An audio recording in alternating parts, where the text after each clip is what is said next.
देखिए, जो vertical drill ऊपर से हो रही है तो उसमें एक नया अपडेट ये आया है। हालांकि अभी सूत्रों के हवाले से ये जानकारी मिल रही है कि वो 37 मीटर के आसपास का ड्रिल हो चुका है। और जो दूसरा जो सप्लाई के लिए एक पाइप डाला जा रहा था, इसकी ड्रिल हो रही थी, तो उसको 75 मीटर पर रोक दिया गया है चूँकि इसमें पानी आ गया था।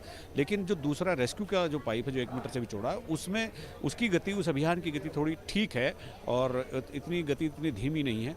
उससे अगर ये स्थिति, अगर यही गति रही तो कल शाम तक ये ऑपरेशन जो है अपने गंतव्य तक पहुंच जाएगा। और दूसरा, नीचे से जो हॉरिजेंटल ट्रिकन अगर मशीन कर रही है, उसका जो एक जो मशीन थी जिसको ऑगर फंस गया था, तो ऑगर तो निकल गया, लेकिन जिस चीज़ में वो फंसा था, जहाँ वो हार्ड मेटल था, एक तो उसको काटा जा रहा है और दूसरा हार्ड मेटल से टकराकर आगे की तरफ का तकरीबन 1 मीटर, 1 से सवा मीटर का पाइप मुड़ गया है, उसको भी निकाला जा रहा है। वो मेरे ख्याल से 1-1.5 घंटे का समय रहेगा। उसके बाद फिर वो मैनुअली खुदाई शुरू होगी और खुदाई वाले जो बुलाए गए हैं वो काफ़ी एक्सपर्ट बताए जा रहे हैं और वो इस तरह के काम के पेशेवर हैं और उनके काम में काफ़ी तेज़ी आने की उम्मीद है कि जब वो शुरू करेंगे तो वैसे तो पहले जो शुरुआती दौर के 1-2 घंटे होंगे, उनके काम का आकलन उसी चीज़ से लग जाएगा। लेकिन उनको बताया जा रहा है कि जब वो शुरू करेंगे तो 24 घंटे में वो अपने गंतव्य स्थल तक अपने काम को पहुंचाएंगे, उनका टास्क पूरा हो जाएगा।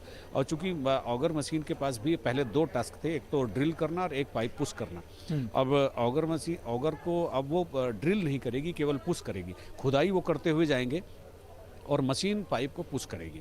तो ये इसी तरह का ये अपडेट है। अभी तकरीबन 1 घंटा पहले यहाँ प्रधानमंत्री के प्रमुख सचिव पीके मिश्रा और उत्तराखंड के मुख्य सचिव सुखबीर सिंह संधू और तमाम अधिकारियों की टीम आई थी। वो अंदर टनल में गए और टनल में उन्होंने सारी चीज़ों का जायजा लिया। इसके बाद अभी बेस कैंप जो नीचे बना हुआ है, वहाँ पर अधिकारियों की बैठक ले रहे हैं। मेरे पीछे आप देख सकते हैं कि इसी टनल में इस समय जो है वो अपना वो रेस्क्यू का जो काम है वो चल रहा है और ये मैनुअल खुदाई अंदर की तरफ से होनी है और ये जब खुदाई शुरू होगी तो मैंने जैसा अभी आपको बताया कि उसके बाद ही होगा।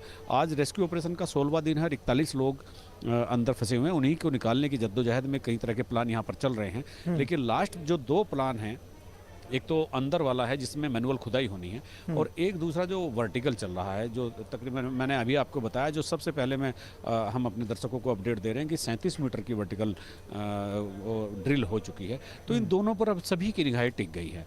चूँकि जो सुरंग के दूसरे छोर से जो खुदाई THDC कर रहा है तो वो इतना आसान नहीं है, चूँकि 470 मीटर का दायरा है। 470 मीटर में अभी वो 70 मीटर भी नहीं खोद पाए हैं, चूँकि डायनामाइट बहुत यूज किया नहीं जा सकता, तो जितना मिनिमम हो सकता है उतना ही किया जा रहा है।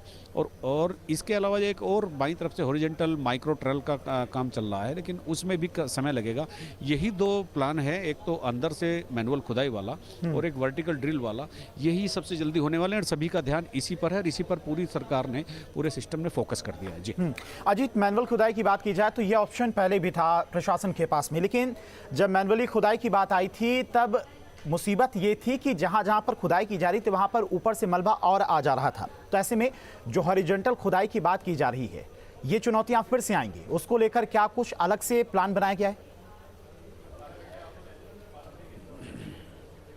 देखिए, जितने भी ऑपरेशन चल रहे हैं सबके सामने चुनौतियां हैं। एक भी ऑपरेशन, एक भी अभियान, एक भी प्लान ऐसा नहीं है जो बहुत स्मूथली हो जाए। और ये पूरा का पूरा टास्क जो है, पूरा ऑपरेशन जो है, इतनी बड़ी चुनौती बन गया है कि मतलब बहुत ही छोटी बातें तो अब यहाँ पर हो ही नहीं रही हैं। मतलब कहाँ दिक्कत होगी, कहाँ नहीं होगी, अब सब सामूहिक तौर पर कोऑर्डिनेशन के साथ एक साथ लगे हैं। जैसा मैंने अभी आपको बताया, पीके मिश्रा जो प्रधानमंत्री के प्रमुख सचिव हैं, बहुत प्रभावशाली लोगों में उनकी गिनती होती है। उत्तराखंड के मुख्य सचिव हैं, वो भी PMO की बहुत पसंद माने जाते हैं। दोनों लोग आज सुबह से ही कैंप कर रहे हैं और इसीलिए PMO चूंकि पूरी तरह से इस मामले में इन्वॉल्व हो गया है, पूरी तरह से PMO ने पूरा ऑपरेशन टेक ओवर कर लिया है, तो इसलिए भी कहीं कोई लापरवाही की गुंजाइश दिख नहीं रही है। हाँ, जैसा अभी आपने कहा, चुनौती तो है, अगर खुदाई भी करेंगे, लेकिन उन्होंने एक चीज़ और तैयार की है। जैसे वो खुदाई करते जाएंगे, मान लिया 1 मीटर की वो खुदाई करते हैं, तो वो फिर बाहर निकलेंगे और मशीन उस पाइप को अंदर धकेलेगी, तो वो 1 मीटर का दायरा पूरा बंद हो जाएगा। फिर वो अंदर जाएंगे, फिर 1 मीटर की खुदाई होगी, फिर वो बाहर आएंगे, फिर पाइप को अंदर भेजा जाएगा। तो इसलिए कोई उनके ऊपर किसी तरह का मलबा गिरने की या किसी दूसरी घटना की संभावना बहुत कम प्रतीत होती है। लेकिन फिर भी जब इतना बड़ा ऑपरेशन होता है तो ये टास्क में इतनी चैलेंजेस तो बनी ही रहती हैं। जी ठीक है जीत, आप नजर बना के रखिएगा। फिलहाल लगातार वर्टिकल ड्रिलिंग का भी कार्य चल रहा है, दूसरी तरफ हॉरिजॉन्टल भी खुदाई की तैयारी है। उसके लिए अलग से जो एक्सपर्ट्स हैं उनकी टीम तैयार की गई है ताकि जो चुनौतियां पहले आ रही थी, मलबा गिरने की, वो चुनौतियां वहां पर ना आ पाए।